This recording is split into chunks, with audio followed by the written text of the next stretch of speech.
Welcome to our channel. అమ్మా అల్లరి పిడుగు బుజ్జి బుజ్జి కథలు. బుజ్జి బుజ్జి కథలు. ఈరోజు నాకు ఏ కథ చెప్తున్నావు? మనం ఏం కథ చెప్పుకుంటున్నామో తెలుసా? అందమైన అద్దం. అమ్మా, అద్దం అంటే మిర్రరే కదా? అద్దం అంటే మిర్రరే. ఈరోజు మనం చెప్పుకోబోయే స్టోరీ అందమైన అద్దం, బ్యూటిఫుల్ మిర్రర్. అనగనగా ఒక ఊరుంది. ఆ ఊర్లో ఒక చిన్న చింతలేని ఇల్లుంది.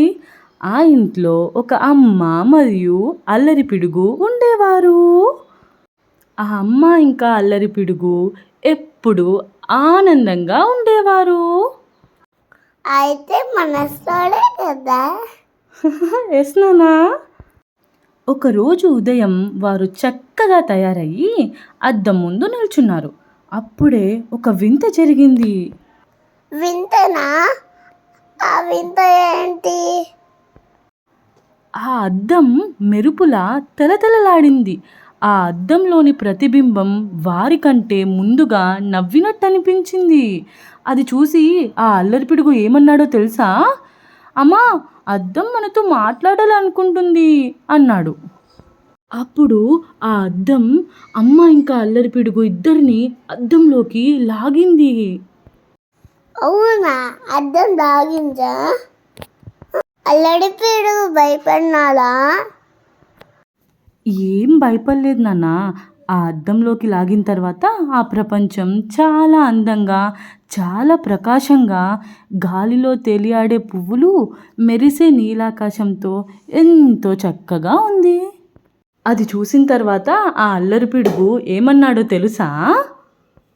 ఈ అద్దాల లోకం నాకు చాలా అందంగా కనిపిస్తుంది అన్నాడు. ఆ అందాల లోకంలో, ఆ అద్దాల లోకంలో అమ్మ ఇంకా అల్లరి పిడుగు ఎంతో ఆనందంగా గంతులేశారు. అప్పుడు ఆ అద్దాల లోకం బలహీనపడసాగింది. ఎందుకు అలా అయింది మా? ఎందుకు ఎలా అయిందో వాళ్ళకు కూడా అర్థం కాలేదు. అప్పుడే అక్కడికి ఒక చిన్న పిల్లి వచ్చింది.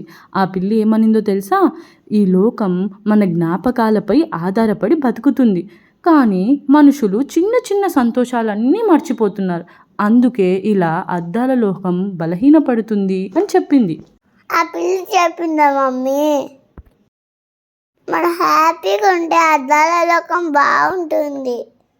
అవునా? అందుకే అప్పటి నుంచి అమ్మ ఇంకా అల్లరి పిడుగు ఎప్పుడూ ఆనందంగా ఉండేవారు. అద్దం ముందు నిలబడి ప్రేమతో, నవ్వులతో తమ అందమైన క్షణాలను గుర్తు చేసుకుండేవారు.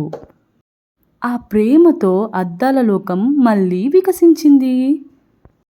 అద్దం ప్రతి ఉదయం ఇంకా ఇంకా మెరిసేది.